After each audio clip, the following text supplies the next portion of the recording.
It's not lost on me that the last time our community was together was in early March on Purim, when we put on masks and we read the ancient story that reminds us every year that the whole world could turn on its head in an instant.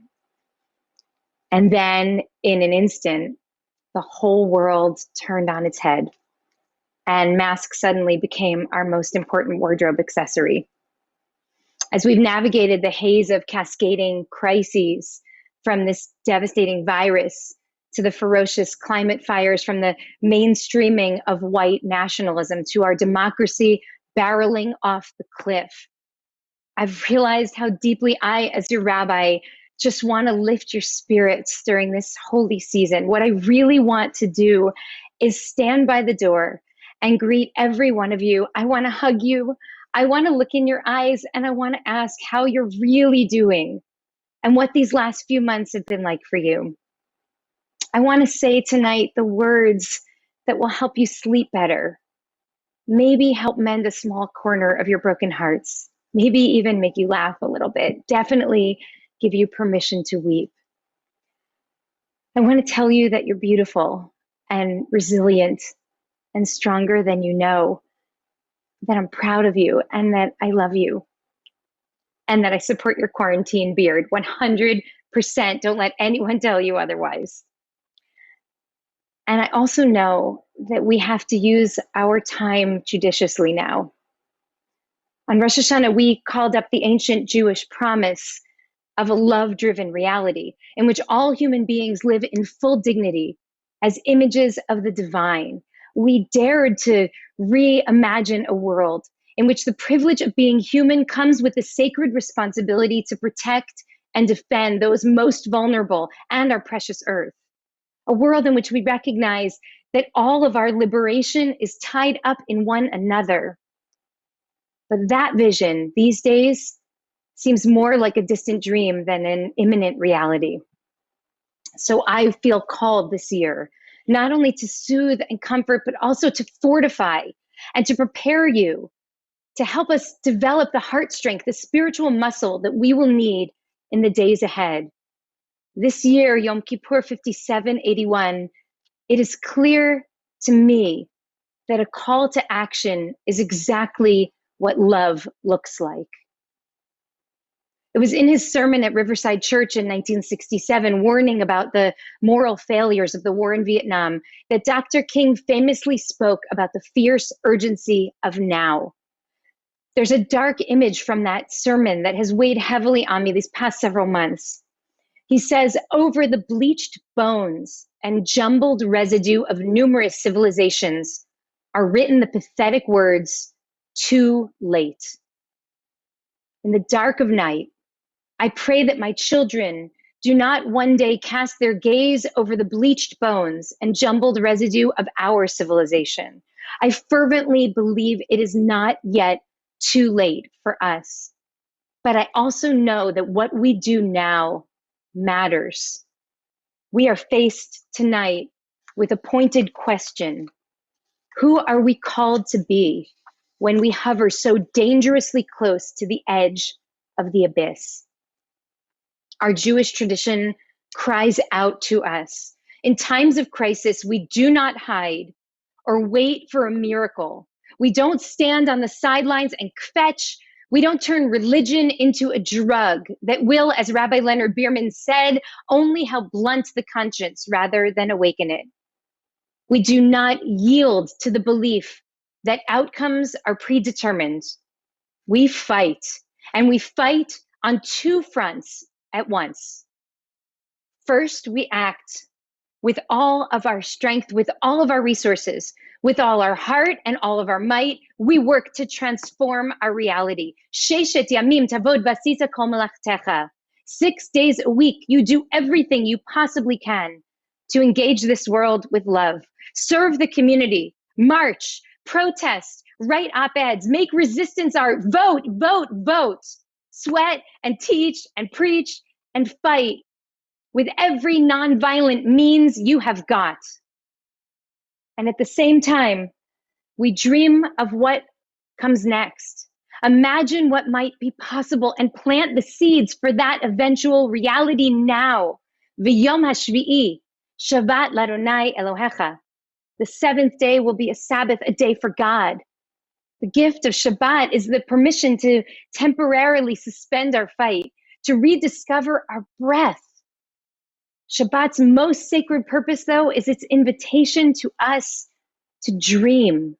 Shabbat is called a taste of the world to come because on Shabbat, a designated time built into the spiritual cycle of every single week, we leave the world as it is, and we enter the dreamscape where we imagine the world as it could be, as it should be. That sacred rhythm is the revolutionary impulse that has kept our people alive for millennia, that's guided us through deeply fractured times and sometimes soul-crushing realities. Week after week, generation after generation, invest in the world that is and dream fiercely of the world that could be. Stretch the Overton window, defy norms, transcend limitations, imagine and prepare for something better. Look at how the women of our Exodus narrative model both of these two impulses. The first two chapters of Exodus read like a blueprint for sustained protest against the world as it is. Even after generations of brutality and affliction, of crushing harshness, Pharaoh, presiding over an empire built on fear, remains convinced that the enslaved Israelites pose a grave threat to his continued power. He determines that enslavement is insufficient to suppress this population, so he needs to erase their future. So he orders the midwives to murder every Israelite newborn baby. But you might remember that two of those midwives, Shifra and Puah, defy the king's order and they let the babies live. They cannot overthrow Pharaoh's regime, but they can upset the machinery of his oppression. Thwarted by the cunning midwives, a desperate Pharaoh then charges all the Egyptian people, saying, "Every boy that is born you shall throw into the Nile, but let every girl live." An entire nation is now called to rise up against their neighbors in the most abhorrent act of violence, infanticide. It's in that climate of terror and bloodshed that we meet Pharaoh's daughter, whom the rabbis call Batya, who happens upon a basket among the reeds while she's bathing in the Nile. So she lunges for it. She must have known what she would find inside. An Israelite baby crying, a refugee from her own father's harsh decree. Batya takes the baby in her arms and she names him Moses or Moshe, Kiminamayim Mishitehu, for I drew him from the water. His very name reflects Batya's act of rebellion against her father's criminal regime. Every time she calls Moses' name through the palace halls as he grows up, she is flaunting her holy act of defiance against evil. We will do well to remember these women in the days ahead.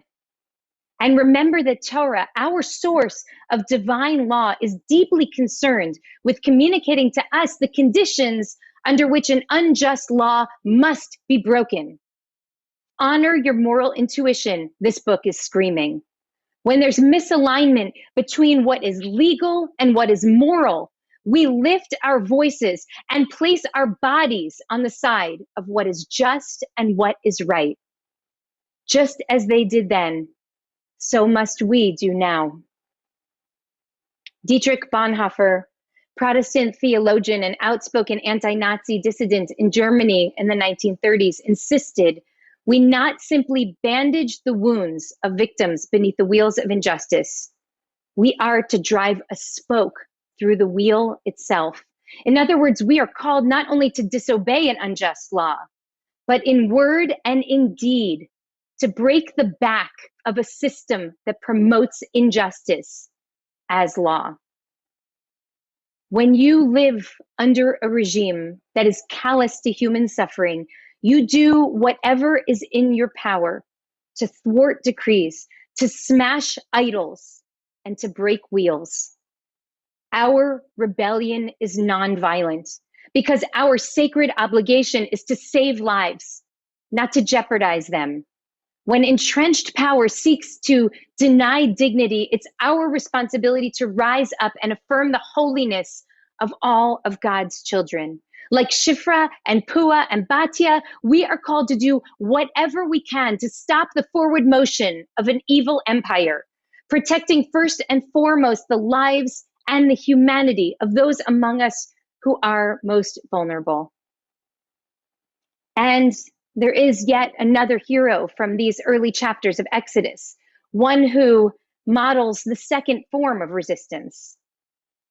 With Pharaoh's decree against the baby boys, terror rippled through the enslaved Israelite community.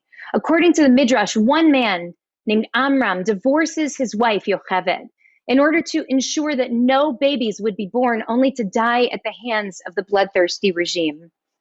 Within days, all the Israelite men followed suit. But Amram and Yocheved's daughter, Miriam, who's only 5 years old at the time, is enraged. She admonishes her father, "You are worse than Pharaoh. Pharaoh punishes only the boys. You doom the girls too. And Pharaoh's decree might be ignored or thwarted, but yours, surely yours will be fulfilled."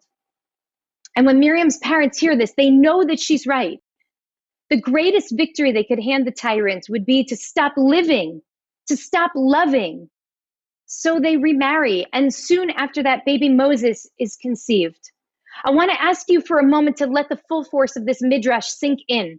Had it not been for the foresight of Miriam, a small girl, Moses would never have been born, and the Jewish people would not have been redeemed. For this, Miriam's considered a nevi'ah. She's considered a prophet, but hers is more than an act of prophecy. It is an act of resistance. She is planting the seeds for the future.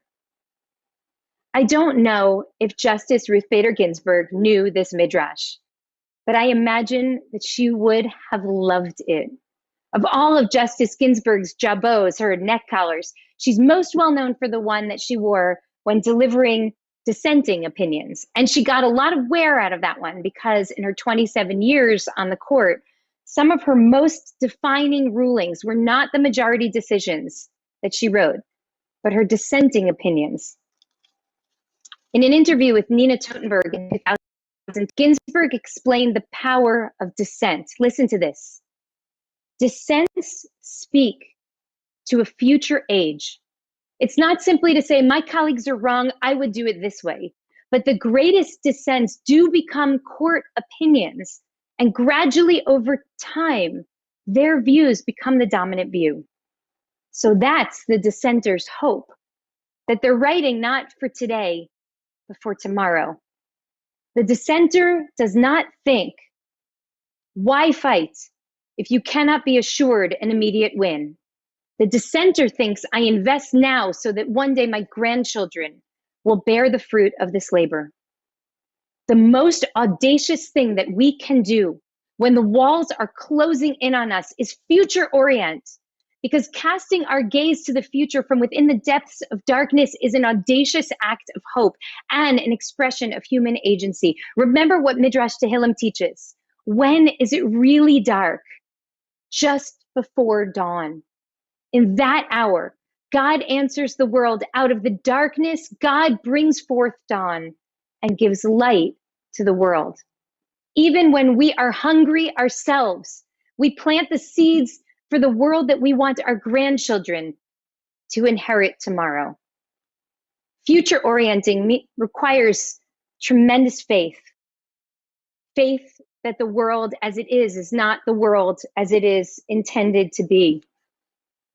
Faith that love is far more powerful than hatred, that compassion will prevail over cruelty. Faith that each of us has a role in realizing a more just and loving world, and that redemption will come, even if not in our lifetime. This long view is not a concession to evil. It's a clear-eyed recognition that to achieve the just world that we all seek, we will need to fight on two fronts simultaneously. In the here and now, with the fierce urgency of now, before it's too late. and at the same time, establishing the foundation for the realization of our dreams in a distant tomorrow. Because transformative change, as much as we yearn for it, takes generations to achieve. Justice Ginsburg reminded us of this when she read her dissenting opinion in Shelby County versus Holder, which essentially struck a fatal blow to the Voting Rights Act. When at the end of reading her opinion, she went off script and she quoted Dr. King, firmly saying to the court, "The arc of the moral universe is long, but it bends toward justice. But only if there is a steadfast commitment to see the task through to completion." I want you to understand something. We tell these stories of Shifra and Pua, of Batya and Miriam, not to entertain, not to keep our children interested in Hebrew school. We tell these stories because each of us is called at some time in our lives to defy empire with whatever power we have, whether we are midwives in the quiet of the birthing room, members of the royal court, or activists on the street. And when our efforts cannot topple evil empires, we lay the groundwork so that when the time is right, redemption will come. If not for us, then for our children. We lift one another's gaze to the future. Our tradition insists that in a world of so much uncertainty, with so much at stake and so much unknown, we act anyway. We march anyway. We write. Of course, we vote. And we get everyone we know to the polls. We fight with everything we've got, even with no reasonable assurance of success. With faith in a future unknown, because there are never any guarantees. It's only when we step forward anyway that the possibility of transformation emerges. None of us knows what will unfold in the coming days. The scholars, the pundits, the game theorists are offering grave predictions, but there's simply too much unknown, because what they cannot predict is what we will do, you and me, what all of us will do. Some years ago, I met Lema Gbowie, who won the Nobel Peace Prize for her role in ending the many years of brutal civil war that devastated her country, Liberia. Driven by a fierce faith, Lema, like Queen Esther before her, stood before the president of her country and proclaimed, "The women of Liberia are tired of war. We are now taking the stand to secure the future of our children because we believe as custodians of our society that tomorrow our children will ask us, 'Mama, what was your role during the crisis?' And one day, our children, our grandchildren, our students will ask us, 'Where were you in 2020? What was your role during the crisis?' I really pray that when it really matters, we will be like Shifra and Pua and Batya, using whatever influence and connections and resources we have to take a stand, even deep within the system, even at grave personal risk.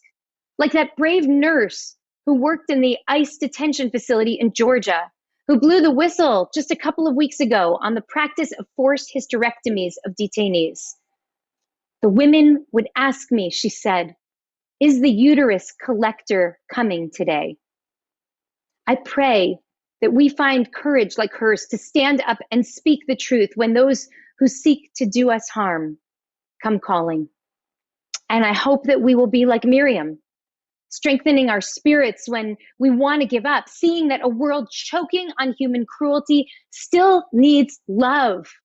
I hope we'll understand, as she did, that we still need to make art and music and babies if we can, that writing poetry is an act of resistance. I hope we'll be like that dad in Memphis, that dad whose daughter worked so hard for 4 years in college and she was devastated to be denied a graduation ceremony.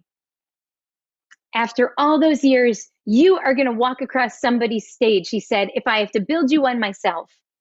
And so he did. He built her a full stage and he invited presenters and they blasted pomp and circumstance from the front lawn. I pray that we'll be like him. And I pray that we'll be like every last nurse and doctor who worked overtime with a recycled N95 and risked their lives to hold up phones so that dying COVID patients could say goodbye to their families. And like the hundreds of thousands of people across this country who have taken to the streets demanding that America make good on its founding promises, justice and equality for all people. And like those who opened their homes to the Black Lives Matter protesters being pursued by police in Washington, D.C., feeding them and giving them a safe place to rest in the middle of a pandemic until they could make it home safely the next morning. I pray that each of us will find our own way to live into this moment with courage, with faith, and with love, because we will need to hear each other's song and feel each other's love. We will need to be lifted by one another's faith. The other night, I had a dream, an actual, real dream. And I want to tell you how it went, not because I can promise you that it's going to go this way in 3 or 6 months or a year, but because I know that future orienting is both an act of resistance and an act of love. Our kids are back in school. We can travel now to visit family on the East Coast, to go to a conference, though we've noticed that most of the time we prefer staying close to home now. We can hear live music again. And oh my God, there's really nothing like a great outdoor concert to make the soul soar. LA has more bike paths now, and an ambitious tree planting effort has given our city a sweet canvas of shade. Our late night hosts have little to talk about, so they go back to doing comedy and interviewing celebrities, which always annoyed me, but I'm so grateful and happy for it. Our nation is healing. Melissa is running to the kitchen to get Patricia a more comfortable chair. Mark is handing out Sidurim, and Marty smiles widely. As I get up to give my sermon, Adam is talking too loudly in the back, but I don't care. I'm just so happy we're all back together. Ross laughs his big hearty laugh right into the mic, and Bryna feels so gratified that I've finally given up on wearing high heels altogether. Sela's keeping an eye on baby Noah and Hazel in the playgrounds. You know, we sing differently now. It's deeper, a little slower, more intentional. Wendy's tallis bag is still full of lollipops. Enzo and Elan come up for Ein Kelohenu. They're bigger now, but they still want to dance. Our kids are all getting so big. The air outside is clear. We stand at the pretzel challah talking and laughing and catching up for so long that the grape juice is cooking. Rosalind shows me that Elena can now do a cartwheel. I cry and laugh at the same time and wonder how long it'll be before she's running a marathon. I make it back into the gym. All the good stuff's gone from the salad bar, but Marina, who always notices everything, comes running over with a full, fresh plate for me. Annette's there with her grandkids, and there's a new couple sitting with Eric. I smile and wave Shabbat Shalom. I look for a seat in the crowded gym, noticing that my dad has in front of him a plate overflowing with Kiddush cookies. I don't even need him to tell me. It's for the whole table, obviously. I'm so full, my heart almost bursts. We've been through so much. We're war weary, but we're here. We finally get it. Every act, large and small, makes a difference. Voting is both a great privilege and a sacred duty. We will never miss another midterm or show up ignorant on a ballot proposition or a judicial candidate. We won't be cavalier about climate change anymore, or homelessness, or anything, because our hearts have grown more tender. We've been really brave. There's still so much to be done, and yet we've taken some hits, but we know that we are standing on the right side of history.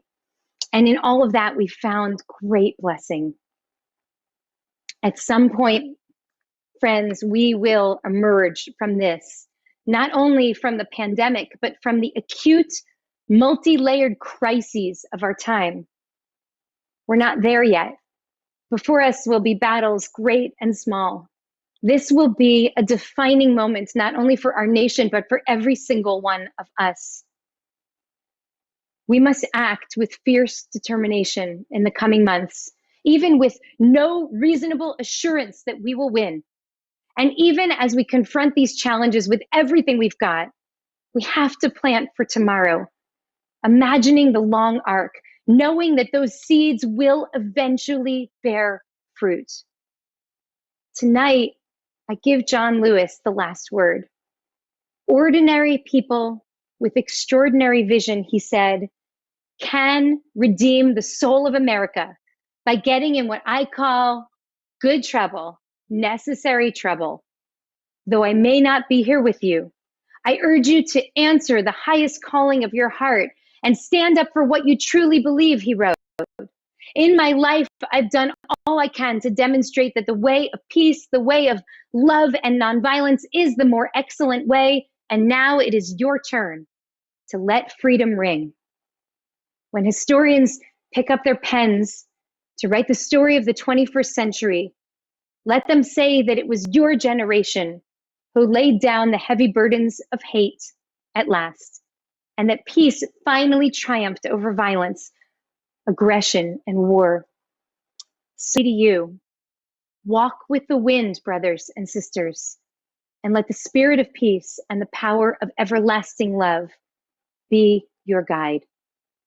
Gamar Chatima Tova. May you be brave. May you be safe. May you stay healthy. And may you be blessed.